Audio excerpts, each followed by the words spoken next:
महामारीमुळे घरीच आहोत.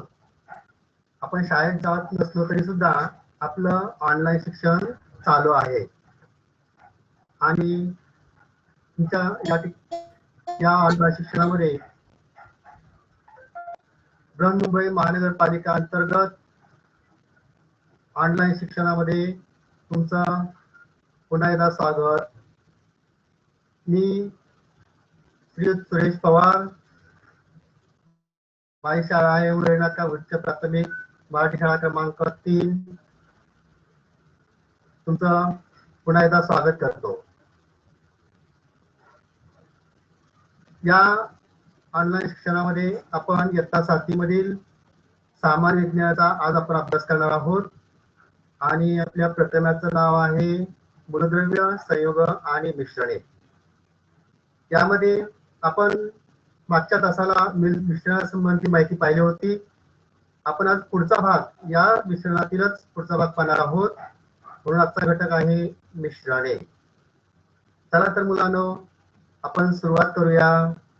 तुम्ही काल पाहिलं होतं की मूलद्रव्य म्हणजे काय, जी संज्ञा आहे, संकल्पना आहे, ती क्लिअर होण्यासाठी तुम्हाला पुन्हा एकदा सांगितलं आहे की ज्या पदार्थांच्या रेणूमध्ये एकच प्रकारचे अणू असतात त्यांना आपण मूलद्रव्य म्हणतो. ही संकल्पना लक्षात ठेवा. उदाहरणार्थ सोन्यामध्ये एकाच प्रकारचे सगळे अणू असतात आणि म्हणून सोने हे एक मूलद्रव्य आहे. चांदी सुद्धा मूलद्रव्य आहे. म्हणजेच मूलद्रव्यामध्ये एकाच प्रकारच्या पदार्थांचे मूलद्रव्य अणू असतात. आणि आपण संयुग जर पाहिली, या संयुगामध्ये मात्र 2 किंवा अधिक मूलद्रव्यांच्या रासायनिक संयोगामध्ये रासायनिक क्रिया त्यामध्ये घडते आणि या रासायनिक क्रिया घडून नवीन गुणधर्माचा पदार्थ तयार होतो आणि याला म्हटलेलं आहे संयोग. म्हणजे मूलद्रव्य आणि संयोग यामध्ये फरक आहे.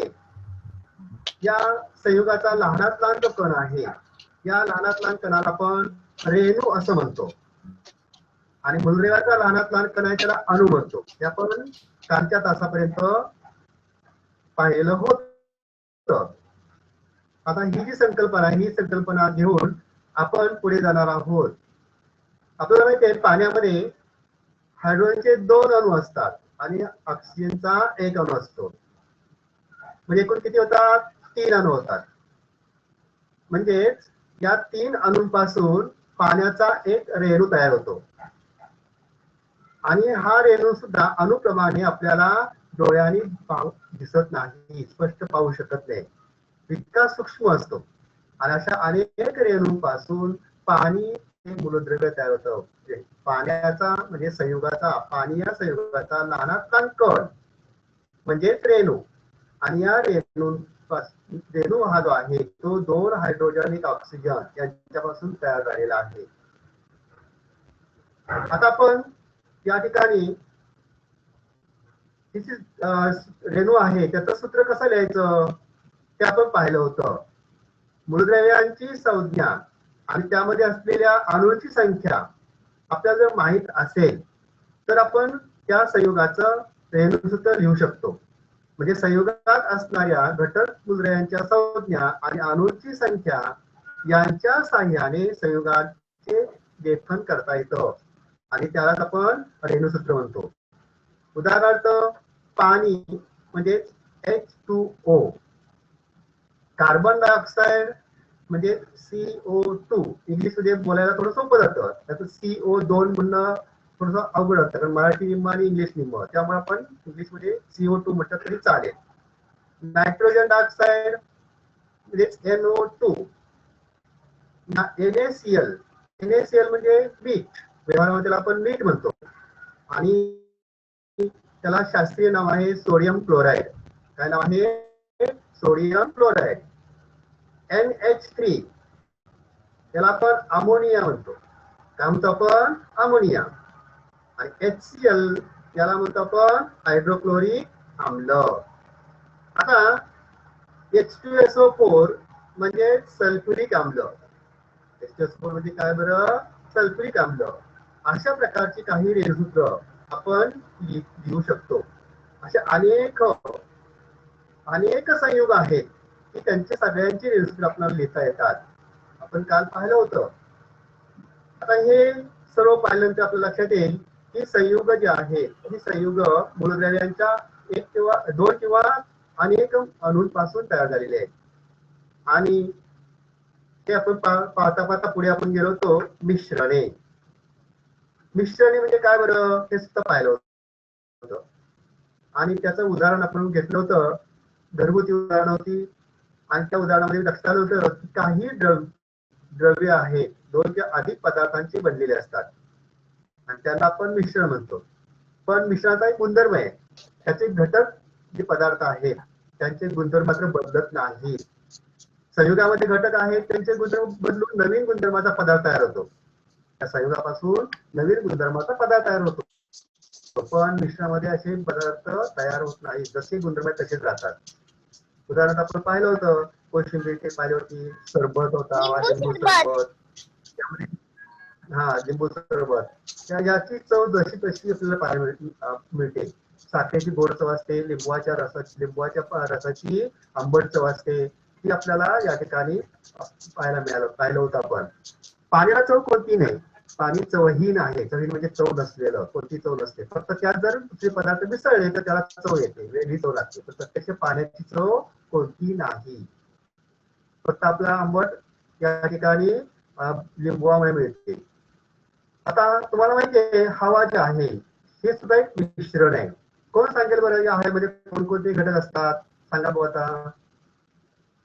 Carbon dioxide, oxygen, dioxide, carbon nitrogen, nitrogen, अगदी बरोबर. कोण सांगेल की हायड्रोजन, पाण्याची वाफ आणि इतर निष्क्रिय वायू असतात. इतर निष्क्रिय वायू कोणकोणते आहेत? Helium, neon, argon, krypton, xenon. Methane हा एक वायू असतो. या सगळ्यांचं मिश्रण त्यामध्ये असतं. पण आपल्या मानवाच्या औद्योगिक क्रांतीमुळे, विज्ञानाच्या शोधामुळे अनेक कारखाने सुरू झालेले आहेत. खूप वाहनं रस्त्यावरून धावत असतात.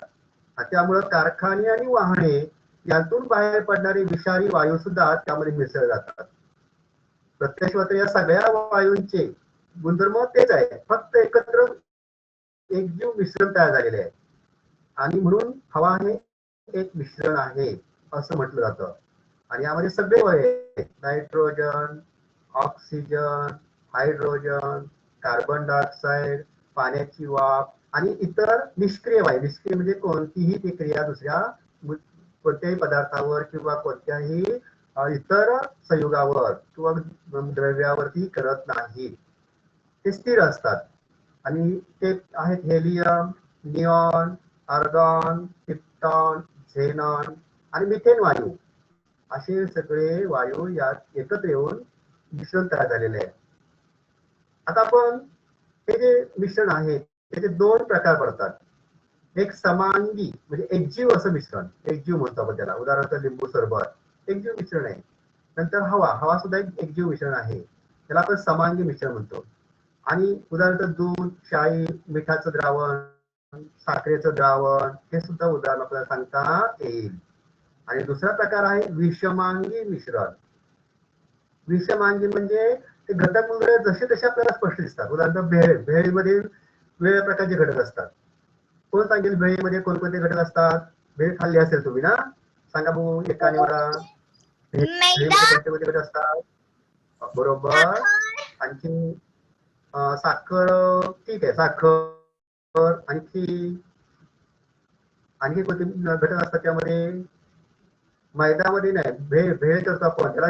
आपण त्यामध्ये काय काय टाकतात? कांदा बारीक चिरून टाकला तो, त्यामध्ये चिरमुरे असतात, त्यामध्ये सोड्याचं बारीक चिरून टाकलेलं असतात, थोडंसं मीठ टाकलेलं असतं, आणखी तिखट थोडस मसाला म्हणून टाकलेलं असतं. अनेक घटक त्यामध्ये मिसळून बरोबर हे एक मिश्रण तयार होतं. पण आपण जर पाहिलं तर त्यामध्ये घटक दिसतात जसे तसे दिसतात. त्याचे गुणधर्म बदलत नाहीत, रंग बदलत नाहीत, चव बदलत नाही, तसे तसे दिसतात. आणि अशा मिश्रणाला विषमांगी मिश्रण म्हणतात.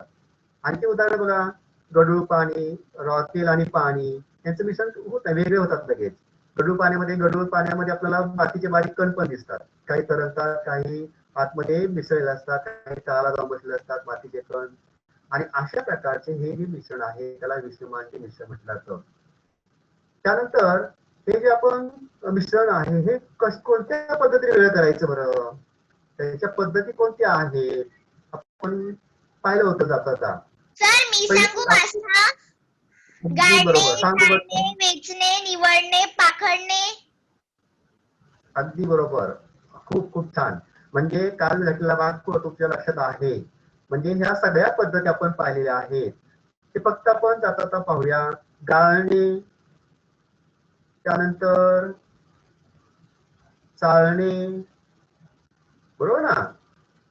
दुसरी पद्धत आहे निवडणे, अगदी बरोबर सांगितलं तिने. पाखडणे, हा वेचणे आहे, बरोबर, वेचणे. नंतर आपण खाली पडलं असेल तर उपनणे सुद्धा एक पद्धत आहे. उपनण्यामुळे कचरा बाजूला होतो आणि मिश्रणातील घटक वेगळे होतात. त्यानंतर ही एक क्रिया कोणती होती, घुसळणे, घोटणे, या अगदी नेहमी आपण व्यवहारामध्ये दररोज वापरतो. आणि मैद्यामधून लोखंडाचे कण असतील तर चुंबक फिरवला, त्या धान्यामध्ये लोखंडाचे कण असतील तर चुंबक फिरवला की आपोआपच त्यातून लोखंडाचे कण बाजूला होतात, ते चुंबक फिरवणे. अशा वेगवेगळ्या पद्धती आपण पाहिलेल्या होत्या, मागच्या वर्षी आपल्याला झाल्या होत्या. आता आपण नवीन पद्धत पाहणार आहोत, तिचं नाव आहे ऊर्ध्वपातन. काय नाव आहे, ऊर्ध्वपातन. त्यालाच इंग्लिशमध्ये डिस्टिलेशन मेथड म्हणतात. आपल्याला माहिती असावा शब्द म्हणून आपण इथं घेतलेला आहे, डिस्टिलेशन मेथड. हे कधी वापरतात बरं, जेव्हा दोन द्रव एकत्र येऊन मिश्रण तयार होतं, अशुद्ध द्रव असतो तो, आणि अशुद्ध द्रव पदार्थ शुद्ध करण्यासाठी या पद्धतीचा उपयोग केला जातो. मग ही पद्धत कशी करतात आपण थोडक्यात पाहूया. बघा बघू आता, सगळ्यांनी लक्ष द्या. या पद्धतीमध्ये प्रयोगशाळेमध्ये कोणकोणतं साहित्य वापरलं जातं आणि तो प्रयोग कसा केला जातो त्याची आपण माहिती पाहूया. सगळ्यांनी लक्ष देऊन पहा.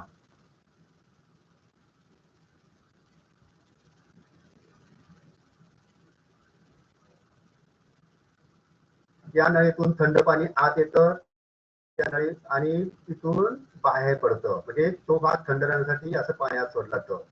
खाली गोडबुडाचा चंबू आहे, त्याला ऊर्ध्वपातन चंबू असं म्हणतात. वरती तापमापी बसवलं, तापमान किती आहे मोजण्यासाठी. स्टँड वरती सगळं बसवले, दोन्ही स्टँड घेतले त्याच्यावरती बसवलेले आहे. आणि खाली द्रवाचं मिश्रण आहे आणि त्याला उष्णता देणार करणार नाही. आणि हळूहळू ते द्रावण गरम झालेलं उकळायला लागले. तुम्हाला माहितीये द्रावणला उष्ण दिले की गरम होतं, उकळतं, आणि त्याची काय होते, काय होतं सांगा, उकळल्यानंतर द्रावणाचा वाफ होते वाफेचं आणि पाणी होतं. पुन्हा वरती त्या थंड नळीतून आणि थंड नळीतून पाणी सोडलेलं आहे ना, थंड पाणी, त्यामुळे तिथला भाग थंड आहे, त्यामुळे त्या वाफेचं काय झालं, पाणी.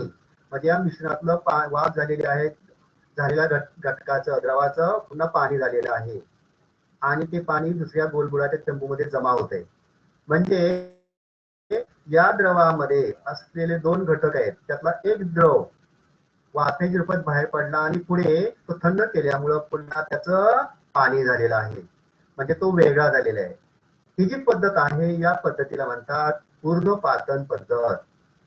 कोणती पद्धत म्हणतात, ऊर्ध्वपातन.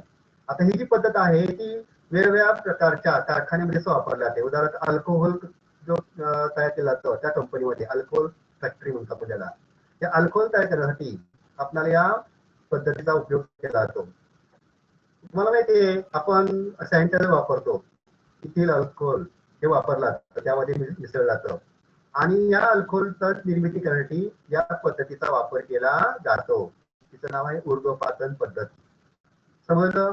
त्यानंतर आपण पेट्रोल जे आहे त्या पेट्रोल मिळवण्यासाठी, डिझेल पेट्रोल मिळवण्यासाठी खनिज तेलापासून ते मिळवलं जातं आणि त्यासाठी हीच पद्धत वापरतात, थोडीशी वेगळी आहे. आणि अशा प्रकारच्या ठिकाणी ऊर्ध्वपातन पद्धतीने आपण त्या द्रवातील वेगवेगळे घटक, द्रवरूप घटक वेगळे करण्यासाठी या पद्धतीचा वापर केला जातो.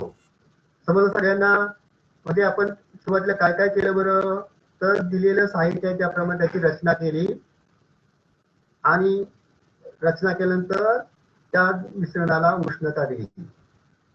काय केलं, त्या मिश्रणाला उष्णता दिली आणि उष्णता दिल्यानंतर त्या उष्णतेमुळे पाण्यात त्या द्रवातील एका द्रवाचे ज्याचा उकळण्याचा बिंदू त्याला उत्कलन बिंदू बनतो कमी आहे, त्याच्या अगोदर वाफ झाली आणि ही वाफ या संघननीमधून, संघननी नळी म्हणतो त्याला, म्हणजे त्याचं संघनन होण्याची क्रिया यामध्ये होते, कारण इथून थंड पाणी आत शिरतं आणि इथून बाहेर पडतं, त्यामुळे हा सगळा संघननी नळीचा भाग थंड असतो. त्यामुळे ही वाफ या नळीतून आत जाताना तिथं पाणी होतं आणि पुन्हा ते पाणी म्हणजे द्रव या चंबूमध्ये जमा होतो. अशा प्रकारे या ठिकाणी या गोलबुडाच्या चंबूमध्ये मिश्रणातील घटक द्रव तो वेगळा करता येतो आणि या पद्धतीचं नाव आहे ऊर्ध्वपातन. सगळ्यांना समजलं? आता आपण हे जे ऊर्ध्वपातन आहे या ऊर्ध्वपातनामुळं आपल्याला अनेक द्रव पदार्थ वेगळे करता येतात. पण काही घटक असतात द्रवामध्ये मिसळले आहेत, त्या दोन द्रव एकत्र मिसळले आहेत, अशाला काय करायचं, तर काही पदार्थ असतात, दोन द्रव असतात, ते एकत्र मिसळत नाहीत. उदाहरणार्थ तेल आणि पाणी एकत्र मिसळत नाहीत, ते वेगवेगळे राहतात, पण ते आपल्याला वेगळे करायचे आहेत. त्यासाठी एक नवीन दुसरी पद्धत आहे, तिचं नाव आहे विलगीकरण पद्धत, त्याला म्हणतात सेपरेशन मेथड. काय म्हणायचं, सेपरेशन मेथड. म्हणजे एकमेकात न विरघळणाऱ्या दोन द्रवांचं मिश्रण जर असेल तर ते एका जागी स्थिर ठेवलं की त्याचे दोन थर तयार होतात, दोन स्तर दिसतात वेगवेगळे, आणि या गुणधर्माचा उपयोग करून आपण ही पद्धत वापरतो. उदाहरणार्थ रॉकेल आणि पाणी एकत्र आलं तर रॉकेलवरती तरंगतं, खाली पाणी राहतं. हा गुणधर्म आहे, कारण रॉकेल हलकं आहे आणि पाणी थोडं त्याच्या मानाने जड आहे, आणि म्हणून या पद्धतीचा उपयोग करून या ठिकाणी हे दोन मिश्रण वेगळे करता येतात. तर कशी करतात ते सुद्धा आपण पाहणार आहोत. म्हणजे मिश्रणातील जो द्रव तुलनेने जड असेल तो खाली राहतो आणि हलका द्रव त्याच्यावर तरंगतो, हा गुणधर्म आहे आणि या गुणधर्माचा उपयोग या ठिकाणी केला जातो. लक्षात ठेवा, विलगीकरण पद्धतीमध्ये हा गुणधर्म महत्वाचा असतो. आता ही पद्धत कशी वापरतात पाहूया, बघू.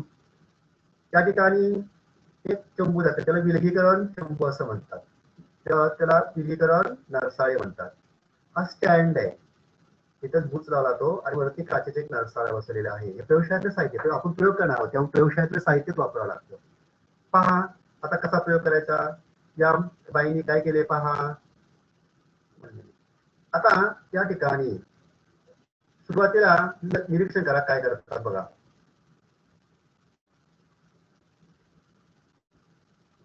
विलगीकरण नरसाळ्यामध्ये एक द्रव मिसळलेला आहे. उदाहरणार्थ रॉकेल आणि पाणी घेऊ आपण, मला समजावं म्हणून रंगीत द्रव घेतलेला आहे.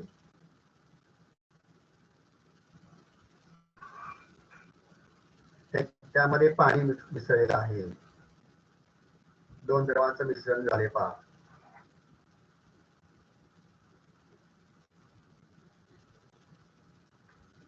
कोण सांगेल काय झालं, दोन द्रव एकत्र मिसळले, काय झालं सांगा. दोन द्रव एकत्र मिसळल्यामुळे काय झालं सांगा बघू. मिश्रणातील जो द्रव तुलनेने जड असलेस तो खाली राहतो तर हलका द्रव त्याच्यावर तरंगतो. हा बरोबर. बघा या ठिकाणी एक द्रव मिसळलेलं घेतला अगोदर, त्याच्यामध्ये दुसरा द्रव घेतला, पाणी घेतलं, रॉकेल आणि पाणी घेतल्यामुळं या ठिकाणी आपल्याला हे दोन द्रवाचं मिश्रण तयार झालं. गेला व जो द्रव हिरवा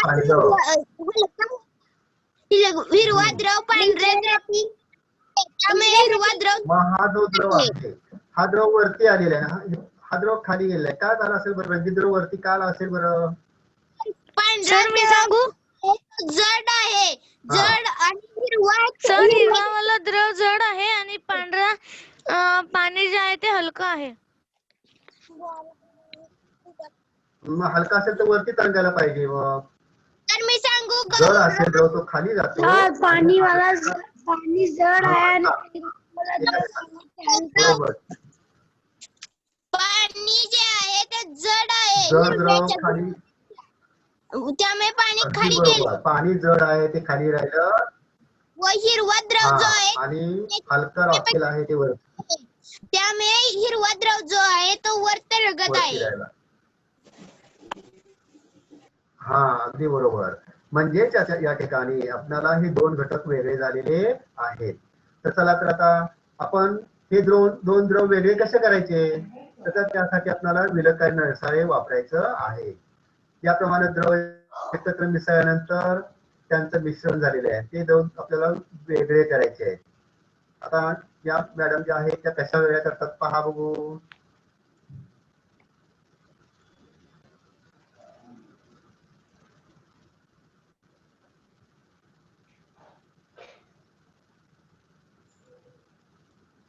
लक्षपूर्वक पहा, दोन्ही द्रव एकदम वेगळे झाले आहेत, एकही खाली थेंब नाही, दोन्ही द्रव वेगळे होतात.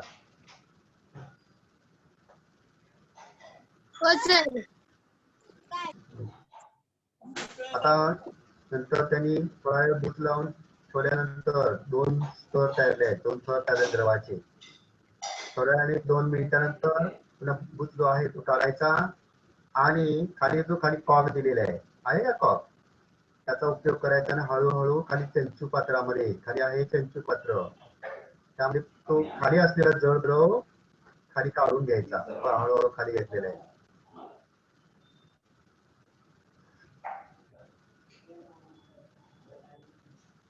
बाकी सावकाश घ्यायचा, घाई नाही करायची. आणि वरचा द्रव तिथं पोहोचला की कॉक पटकन बंद करायचा. आहे बरोबर की नाही. आणि कॉक बंद केला की चंचूपात्र काढून घ्यायचं आणि दुसरं चंचूपात्र लावायचं आणि तो दुसरा वरचा द्रव दुसऱ्या चंचूपात्र काढून घ्यायचा. या पद्धतीनं या ठिकाणी या प्रयोगामध्ये एक द्रव जो जड द्रव होता तो चंचूपात्रामध्ये आपण काढून घेतलेला आहे. दुसरा द्रव काढून घेताना काय करायचं, दुसरा चंचूपात्र घ्यायचा, तो द्रव यामध्ये काढून घ्यायचा. समजलं सगळ्यांना. आणि या पद्धतीने म्हणायचं विलगीकरण, तर सेपरेशन मेथड म्हणतात. लक्षात. आता ही जी पद्धत आहे या पद्धतीचा उपयोग फक्त दोन द्रव एकमेकात पूर्णपणे मिसळले जात नसतील तरच वापरता येते, दोन थर तयार होत असतील तर वापरता येतो. आता आपण हे कधी केलं तर उदाहरणार्थ राखेल असेल, पाणी असेल तर.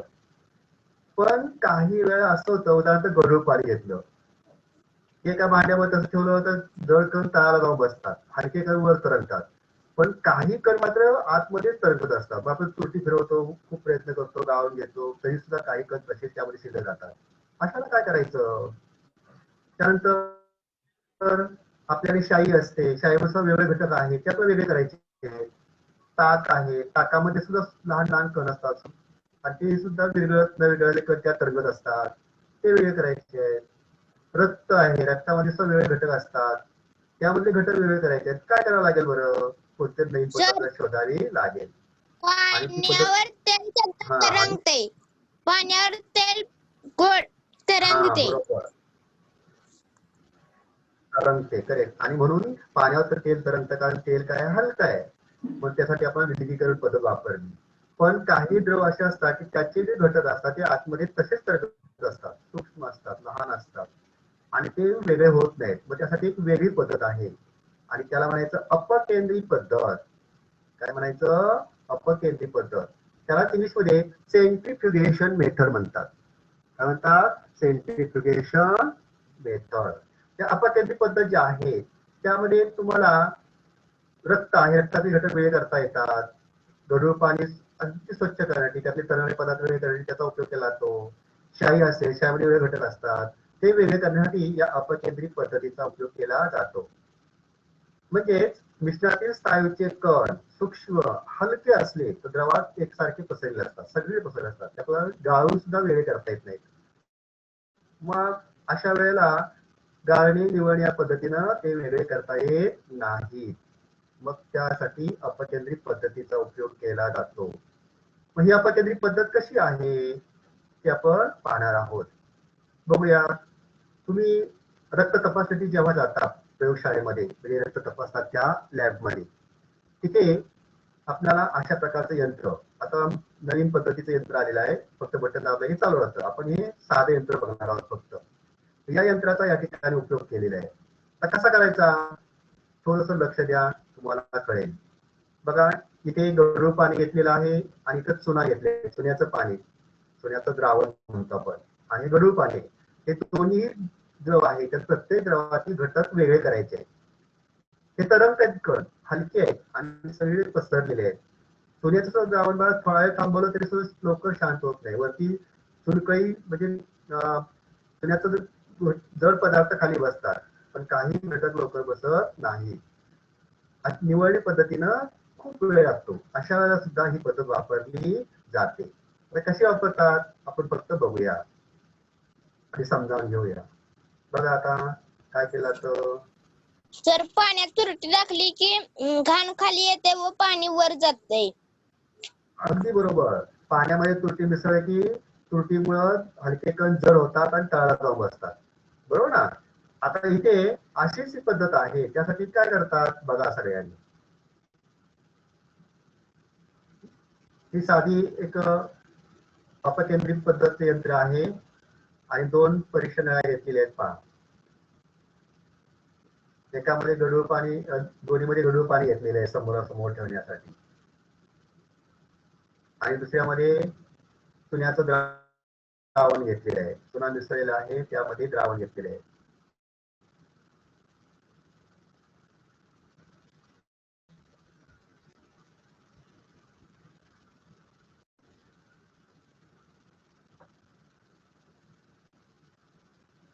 हाताने फिरवून आपल्याला असा परीक्षा गोल फिरवता येतात.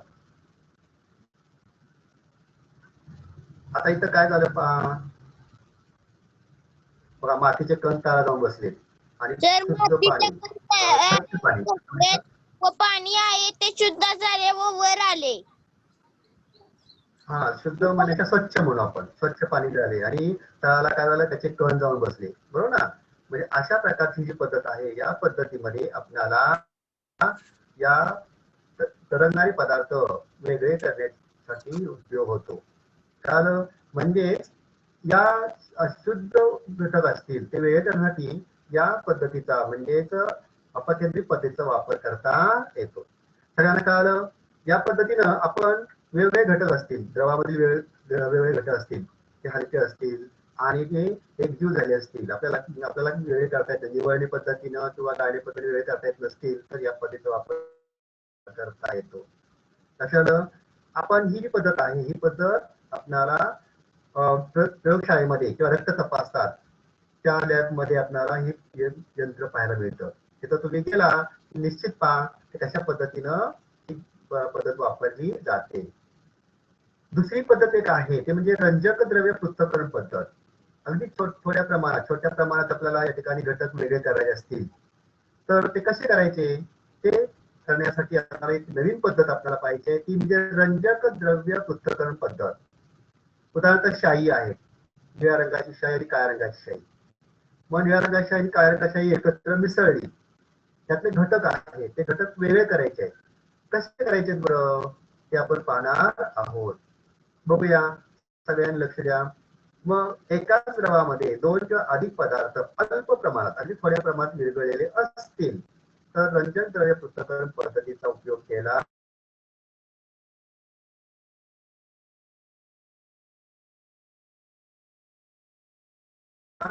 जातो. आता ही जी रंजक द्रव्य पृथक्करण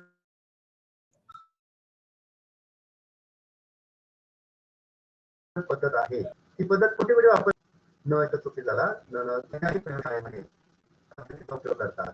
नंतर मिश्रणाचे घटक ओळखण्यासाठी आणि वेगळे करण्यासाठी या पद्धतीचा उपयोग. रंजक द्रव्य पृथक्करण पद्धतीमध्ये 2 किंवा अधिक पदार्थ थोड्या प्रमाणात अल्प प्रमाणात वेगळे असतील तर ते वेगळे करण्यासाठी याचा उपयोग करतात.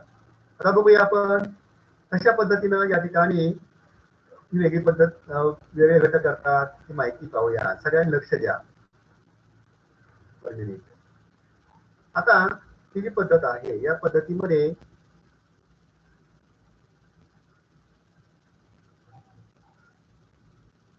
चंचुपात्र घेतलेले आहे, ते द्रावण घेतलेले आहे आणि या ठिकाणी एका चंचुपात्रामध्ये ते 2 द्रावणाचं मिश्रण घेतलेलं आहे. नंतर हा एक गाळण कागद आहे. काय घेतलेलं आहे? गाळण कागद. त्याची कागदाची पट्टी घेतलेली आहे. त्याच्यावरती जो आपलं मिश्रण आहे त्या मिश्रणामध्ये ते थेंब किंवा एक रेष याच्यावरती ओढली जाते. कागदावरती रेष किंवा थेंब ठेवला जातो आणि या पाण्याच्या द्रावणामध्ये या कागदाच्या पट्टीचं टोक त्यामध्ये बुडवलं जातं. मग काय होईल? कागदाचं टोक ते ओलं होईल आणि हळूहळू पाणी वरती चढायला लागेल. जेव्हा हे पाणी वरती चढायला लागतं तेव्हा त्याच्यासोबत काय होतं बघा, या मिश्रणातील काही घटक हळूहळू वरती यायला लागतात, हळूहळू वरती चढायला लागलेले आहेत आणि सगळे त्या शाईचे घटक जे आहेत ते वेगळे व्हायला लागलेले आहेत. ही क्रिया सावकाश होते, फक्त आपल्याला वेळ करण्यासाठी स्पीड वाढवलेलं आहे. बघा, शाईमधले सगळे घटक कोणत्या कोणत्या रंगाचे घटक आहेत पहा. हे घटक त्यामध्ये आपल्याला वेगळे झालेले दिसतात. थोडा वेळ लागतो पण ही घटक आपल्याला कोणते आहेत ते पाहायला मिळतं. म्हणजे निळ्या रंगाची शाई काळ्या रंगाची शाई एकत्र केली तर त्यामध्ये असलेले घटक कोणते आहेत हे आपल्याला यामध्ये पाहायला मिळतं. म्हणजे कशा पद्धतीनं आपल्याला हे घटक एकत्र आले ते वेगळे केले ते आपण पाहू शकतो. हा रंग वेगळा आहे, इथं रंग वेगळा आहे, हा रंग वेगळा आहे, असे वेगवेगळे घटक तयार होऊन आपल्याला त्या पट्टीमध्ये पाहायला मिळतं. म्हणजे अगदी अल्प प्रमाणात जर घटक मिसळले असतील तर ते कोणते घटक आहेत हे पाहण्यासाठी तपासण्यासाठी या रंजक द्रव्य पृथक्करण पद्धतीचा वापर केला जातो. काही प्रयोगामध्ये इथं थेंब ठेवला जातो, एक थेंब ठेवला जातो आणि त्या थेंबातील थेंब वरती वरती सरकत निळ्या रंगाचे थेंब वरती जातात. हे सुद्धा आपल्याला करता येतं. म्हणजे आपल्याला या पद्धतीनं 2 द्रव एकत्र मिसळले असतील तर ते वेगळे करण्याची आपल्याला ही पद्धत वापरली जाते. सगळ्यांना कळालं? या पद्धतीनं आपण वेगवेगळ्या पद्धतीनं 2 द्रव किंवा 2 पदार्थ 2 मूलद्रव्य एकत्र आले असतील, वेगवेगळ्या प्रकारचे संयोग तयार न होता मूलद्रव्य मिश्रण तयार झाले असतील तर मिश्रण वेगळे करण्यासाठी त्याचे घटक वेगळे करण्यासाठी या पद्धतीचा उपयोग केला जातो. आता ही रंजक द्रव्य पद्धत जी आहे ती वापरताना कोणते गुणधर्म वापरले जातात तर 2 गुणधर्म वापर केले जातात. पहिला गुणधर्म आहे त्या पदार्थाची वर जाणाऱ्या द्रावकातील विद्राव्यता किती आहे त्याच्यावरती आपल्याला ही पद्धत वापरली जाते. आणि दुसरा गुणधर्म आहे स्थिर असलेल्या गाळण कागदाला चिकटून राहण्याची क्षमता असते. ती पट्टी तशी ठेवलेली द्रवामध्ये स्थिर ठेवलेली आहे, पण तो जो पदार्थ आहे तो द्रव आहे तर त्या द्रवातील पदार्थ मिश्रणातील पदार्थ स्थिर राहतो आणि चिकटून राहतो. अशा या 2 गुणधर्माचा उपयोग केलेला आहे. म्हणजे पदार्थाची वर चढणाऱ्या द्रावकातील विद्राव्यता हा पहिला गुणधर्म आणि स्थिर असलेल्या गाळण कागदाला चिकटून राहण्याची क्षमता, या 2 गुणधर्माचा इथे उपयोग केलेला आपल्याला पाहायला मिळतो. पण हे गुणधर्म एकदम एक परस्पर विरोधी आहे, पण ते वेगवेगळ्या पदार्थासाठी वेगवेगळे असतात आणि म्हणून या पद्धतीचा आपल्याला उपयोग करता येतो. लक्षात हे 2 गुणधर्म लक्षात ठेवा. या 2 गुणधर्माचा उपयोग रंजक द्रव्य पृथक्करणासाठी वापरला जातो. समजा सगळ्यांना. आता हे गुणधर्म वेगळे आहेत तरी सुद्धा मिश्रणातील घटक पदार्थ वर चढणाऱ्या द्रावकाबरोबर गाळण कागदाच्या टोकापर्यंत न चढता कमी अधिक प्रमाणात मार्गात राहतात किंवा तिथे थांबतात, अधिक वरती चढतात. आणि अशा प्रकारे आपण वेगवेगळ्या प्रकारच्या पद्धती पाहिलेल्या आहेत. सगळ्यांना कळालं का मुलांनो? वेगवेगळे करण्याच्या पाहिलेल्या आहेत. तर मला आता उत्तर सांगा बघू. कोणकोणते मुलं मला उत्तर सांगतात ते बघा. पहिला प्रश्न आहे चूक की बरोबर. कोण सांगेल हे चूक आहे की बरोबर आहे? मला एक नाव सांगा आणि उत्तर सांगा. बरोबर आहे सर. बरोबर. हे एक मिश्रणाचे उदाहरण आहे. बरोबर चेक करूया आपण. अगदी बरोबर आहे, सगळ्यांचे उत्तर बरोबर आहे. साखर संयुग नाही. कोण सांगेल? बरोबर. तर धान्याचे खडे निवडणी या पद्धतीने वेगळे करता येतात. बरोबर. कोण सांगेल? बरोबर. बरोबर. आणि चौथं आहे H2O हे पाण्याचे रेणूसूत्र आहे. चूक. हे चूक. बरोबर. बरोबर. कुणी सांगितलं बरोबर? आस्था.